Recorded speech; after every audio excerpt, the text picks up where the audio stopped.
கிரிக் news நேயர்களுக்கு வணக்கம். நான் பத்ரி சேஷாத்ரி. அரசு மருத்துவமனைகளில் விரைவில் முன்பதிவு திட்டம் உருவாகிறது, பிரத்யேக செயலி அப்படின்னு தினமலர்ல தலைப்புச் செய்தி இருக்கு.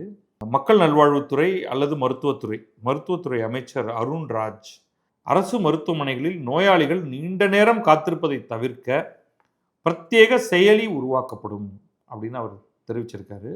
டிஎம்எஸ் வளாகத்தில் மருத்துவக் கல்லூரி முதல்வர்கள் ஆலோசனை கூட்டம் அது நடந்திருக்கு.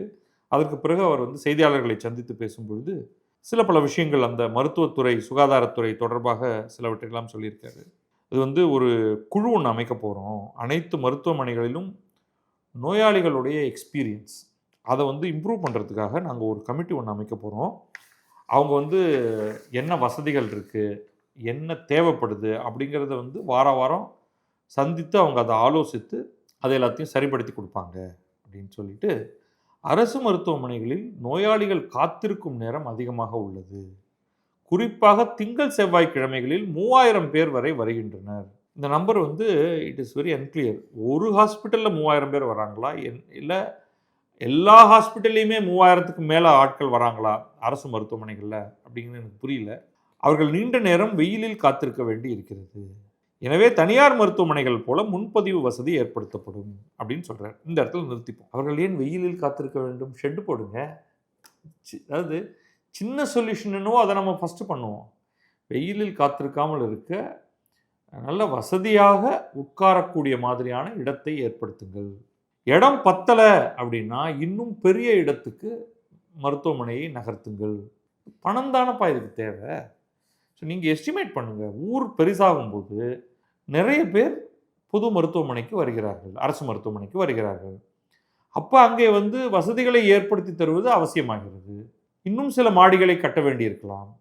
கொஞ்சம் வெற்றிடம் எங்கேயாவது இருந்ததுன்னா அந்த இடத்துல ஒரு பிளாக் போடுங்க. நல்ல வசதியாக இப்போ ஒரு அப்போலோ ஹாஸ்பிட்டல் என்ன பண்ணுவாங்க, ஒரு தனியார் மருத்துவமனை கூட்டம் நிறையா வந்துருச்சுன்னா இன்னொரு இடத்துல ஒரு பெரிய ஹாஸ்பிட்டல் அவங்க கட்டிட்டு இனிமேல் கிண்டியிலும் அப்படிம்பாங்க. இன்னும் கொஞ்சம் பெருசானா இனிமேல் செங்கல்பட்டிலும் அப்படின்னு இன்னொன்று ஒரு பிரான்ச் போடுவாங்க. அப்படி தானே? உங்களுக்கு போத்தீஸாக இருக்கட்டும், சென்னை சில்க்ஸாக இருக்கட்டும், இல்லை ஏதாவது சரவணா ஸ்டோர்ஸாக இருக்கட்டும், இந்த தனியார் நிறுவனங்கள்லாம் என்ன பண்ணுறாங்க, கூட்டம் அதிகமானால் இன்னொரு இடத்தில் இன்னொரு கடையை திறக்கிறார்கள். ஏன்னா அவர்களுக்கு லாபம் வருகிறது. இப்போ அரசு சேவை அப்படின்னு வரும்பொழுது அவர்கள்ட்ட இது லாப நோக்கில் தயாரிப்பதில்லை. இப்போ பட்ஜெட், அப்போ நீங்கள் மேற்கொண்டு பட்ஜெட்டை அதிகமாக ஒதுக்கணும். இது பட்ஜெட். ஏன்னா மக்கள்கிட்டேருந்து நீங்கள் ஒரு பைசா கூட வாங்கிக்கிறது இல்லை. இலவச மருத்துவம் கொடுக்கறது தான். இலவச மருத்துவம், இலவச ஸ்கேன், மேபி ஒரு நாமினல் அமௌண்ட் நீங்கள் வாங்கலாம். உங்களுக்கு பிளட் டெஸ்ட்லேருந்து இந்த பெத்தாலஜி எல்லாமே பண்ணித்தரீங்க. ஆனால் மேலும் மேலும் மக்கள் வரும்பொழுது நீங்கள் விஸ்தரித்து கொண்டே போக வேண்டும் தானே. இதில் என்ன இருக்குது? இது சாஃப்ட்வேர் போய் இதை எப்படி சரியப்படுத்தும்? உங்களுக்கு தேவை ஹார்ட் இன்ஃப்ராஸ்ட்ரக்சர், நாட் சாஃப்ட்வேர். சாஃப்ட்வேர்னால உபயோகமே இல்லையானா அது உபயோகம் இருக்குது. அதை பற்றி பேசுவோம் அடுத்து. இதற்காக இந்த தனியார் மருத்துவமனைகள் போல முன்பதிவு வசதி ஏற்படுத்தப்படும். தனியார் மருத்துவமனை செய்கிற மற்றதெல்லாம் விட்டுடுறாங்க. தனியார் மருத்துவமனை என்னவெல்லாம் பண்ணுறாங்க, அவங்க வசதிகளை அதிகரித்து கொண்டே போகிறார்கள், இடத்தை அதிகரித்து கொண்டே போகிறார்கள், மருத்துவர்களை அதிகப்படுத்தி கொண்டே போகிறார்கள், அந்த சப்போர்ட் ஸ்டாஃபை அதிகப்படுத்தி கொண்டே போகிறார்கள். தனியார் வாயிலாக பிரத்யேகமாக மொபைல் ஃபோன் செயலி ஒன்று உருவாக்கப்படும். சரி, மொபைல் ஃபோன் செயலியை உருவாக்கிட்டீங்க. அதில் ஆதாரை பயன்படுத்தி காலை 8 மணி முதல் இரவு 9 மணி வரை முன்பதிவு செய்து கொள்ள முடியும். சரி, பண்ணுறேன். இது அரசு மருத்துவக் கல்லூரி மருத்துவமனைகளில் விரைவில் செயல்பாட்டுக்கு கொண்டு வரப்படும். ஸோ பைலட் ப்ரோக்ராம் அரசு மருத்துவக் கல்லூரி மருத்துவமனைகளை மட்டும் ஃபஸ்ட்டு பண்ண போகிறீங்க. சரி, அரசு மருத்துவமனைகளில் தனியார் மருத்துவமனைகளுக்கு நிகரான வசதிகள் உள்ளன அப்படின்னு சொல்கிறாரு. மேபி எக்யூப்மெண்ட் கூட இருக்கலாம். ஆனால் அங்கே என்ன மிஸ்ஸிங் அப்படிங்கிறத நீங்கள் கொஞ்சம் பார்க்கணும். முதல்ல இங்கே கூட்டமே வந்தாலும் ஒரு ஆர்டர் அண்ட் ஸ்ட்ரக்சர் ஒரு தனியார் மருத்துவமனையில் இருக்கிறத நீங்கள் பார்க்கலாம். இங்கேயும் சுத்த விடுவாங்க. இது நீங்கள் 2வது ஃப்ளோருக்கு போய் பணம் கட்டிட்டு வாங்க அப்படின்னு சொல்லுவாங்க. நம்ம 5வது ஃப்ளோரில் இருப்போம். சரி, நாங்கள் போயிட்டு வரணும். அதெல்லாம் அந்த மாதிரியான சிலதெல்லாம் இருக்குது. ஆனால் நீங்கள் வெறும் வசதி, மருத்துவ வசதிங்கிறத மட்டும் வச்சுட்டு இல்லை. What about the human resource? நீங்கள் அரசு மருத்துவமனையில் பணியாளர்களாக நியமித்திருப்பவர்களுக்கு ஹாஸ்பிட்டல் மேனேஜ்மெண்ட் என்னும் அந்த ஐடியா தெரியுமா அப்படிங்கிற ஒரு சேலஞ்ச் இருக்குது. அவர்கள் சரியாக அதை செய்கிறார்களா இதை பார்க்கணும். அரசு மருத்துவமனைகளில் நிபுணத்துவ டாக்டர்கள், நர்ஸ் பணியிடங்கள் புதிதாக உருவாக்கப்படும். Very good, excellent. பெரிய அளவில் மின்தடை இல்லை, மின்தடையால் நோயாளிகளுக்கு எந்த சிக்கலும் ஏற்படாமல் இருக்க நடவடிக்கை எடுக்கப்பட்டுள்ளது. சார், இதெல்லாம் கொஞ்சம் கதை. தனியார் மருத்துவமனையிலேயே மின்தடையினால் மிகப்பெரிய பிரச்சனை சமீபத்தில் ஏற்பட்டது. அது ஒரு பெரிய நியூஸாக வந்தது. எல்லா தனியார் மருத்துவமனைகளிலும் ஜெனரேட்டர் இருக்கணும். ஆப்ரேஷன் நடந்துகிட்டே இருக்கும்போது திடீர்னு பவர் கட் ஆச்சுன்னா என்ன ஆகும்? அதுக்கான வசதி இருக்கணும் அப்படின்லாம் சொல்லியிருக்கு. அதை தவிர புறநோயாளிகள் பிரிவுக்கே மின் வசதி இருக்கணும், ஜென்ரேட்டர் இருக்கணும், இன்வெர்ட்டர் இருக்கணும். குறைஞ்சபட்சம் உங்களுக்கு வந்து டக்குன்னு கரண்ட் கட் ஆயிடுச்சுன்னா இன்வெர்ட்டர் உடனடியாக ஒரு 5 லைட் இருக்கிற இடத்துல ஒரு லைட்டாவது எரியணும், 4 ஃபேன் இருக்கிற இடத்துல ஒரு ஃபேனாவது சுற்றணும். ஏசி இல்லாட்டாலும் பரவாயில்ல. அதற்கு பிறகு ஜென்ரேட்டர் வந்துச்சுன்னா அத்தனையும் இயங்கணும் அப்படிங்கிறது தான் கணக்கு. பெரிய அளவில் மின்தடை இல்லைன்னு நீங்களாவே சொல்லிக்கிறீங்க. அது உண்மை கிடையாது. மின்தடையால் நோயாளிகளுக்கு எந்த சிக்கலும் ஏற்படாமல் இருக்க நடவடிக்கை எடுக்கப்பட்டுள்ளது. அதாவது எல்லாம் முடிச்சிட்டிங்க, பிரச்சனை எதுவுமே இல்லை, நல்லது தான். ஆனால் அது உண்மை இல்லைங்கிறது உங்களுக்குமே தெரியும். மக்கள் நல்வாழ்வுத்துறை, பொதுப்பணித்துறை, மின்வாரியம் ஆகிய அரசு துறைகளுக்கிடையே ஒருங்கிணைப்பு குழு அமைக்கப்படும். இதுதான் உண்மை. இனிமேல் தான் நீங்கள் ஒருங்கிணைப்பு குழு அமைத்து அவர்கள் பிரச்சனைகள் என்னென்னங்கிறத லிஸ்ட் பண்ணி அந்த பிரச்சனைகளை வந்து ஆன்கோயிங் இதில் சால்வ் பண்ணணும் அப்படிங்கிறது தான். சரி, இப்போ தான் சாஃப்ட்வேர் தயாரிச்சுறேன் அப்படின்னு சொன்னீங்களே, அதோடைய நிலை என்ன அப்படிங்கிறத வந்து கொஞ்சம் தேடி பார்த்தோம். என்னென்னலாம் இருக்குது, பிற மாநிலங்கள் ஏதேனும் சாஃப்ட்வேர் எஃபர்ட் பண்ணியிருக்காங்களா? ஒன்று. ரெண்டாவது, தமிழகமே இது வரைக்கும் என்ன பண்ணியிருக்கு? ஏதோ நம்ம வேக்குமில் உட்காந்து பேசலை இல்லையா அப்படிங்கிறதுக்கு வந்து நமக்கு நிறையா தகவல்கள் கிடைச்சின. ஒன்று வந்து தமிழ்நாட்டில் ஏற்கனவே வந்து HMIS ஹாஸ்பிட்டல் மேனேஜ்மெண்ட்கான ஒரு இன்ஃபர்மேஷன் சிஸ்டம் இருக்குது. அது தவிர சில அப்ளிகேஷன்ஸும் இருக்குது. ஹாஸ்பிட்டல் டிஜிட்டைசேஷன் ஏற்கனவே நடந்திருக்கு. ஆனால் ஒரு பொதுமக்களுக்கான மொபைல் ஆப் அப்படிங்கிற மாதிரி எதுவும் இல்லை அப்படிங்கிறதா நமக்கு தெரிய வந்திருக்கு. ஏதேனும் ஆப் இருக்குது, அது வந்து consumer facing app, patient facing app அப்படின்னா அது வந்து பின்னூட்டத்தில் சொல்லுங்கள். பட் நாங்கள் தேடி பார்த்த வரைக்கும் அப்படி எதுவும் இருக்கிற மாதிரி தெரியல. ஆனால் சில மாநிலங்கள் வந்து ரொம்ப அட்வான்ஸ் லெவல் ஆஃப் சொல்யூஷன்ஸ் பண்ணியிருக்கிறதாக தேடி பார்க்கும்போது கிடைக்கிது நமக்கு. 2 மாநிலத்துடைய பெயர் வருது. அதில் ரொம்ப ஆச்சரியம், கேரளாவுடைய பெயர் ஆச்சரியம் இல்லை. ஏன்னா ஹெல்த் கேரை பொறுத்த வரைக்கும் கேரளா வந்து வே அட்வான்ஸ்ட். தமிழ்நாட்டை விட எல்லா பேராமீட்டர்லேயும் மேலே ஒரு மாநிலம் இருக்குன்னா அது கேரளா தான். அவங்க வந்து ஹெல்த் கேரளா அப்படின்னு ஒரு ஆப் ஒன்று அவங்க வந்து பண்ணியிருக்காங்க. அதில் வந்து இப்போ இவர் நம்ம அமைச்சர் அருண்ராஜ் சொல்கிற பலதையும் அவங்க பண்ணியிருக்காங்க. அதையும் நான் பார்க்கல. பட் தேடும்பொழுது கிடைத்த தகவல்கள் தான் இவை. இணையத்தில் தேடும்போது கிடைத்த தகவல்கள்.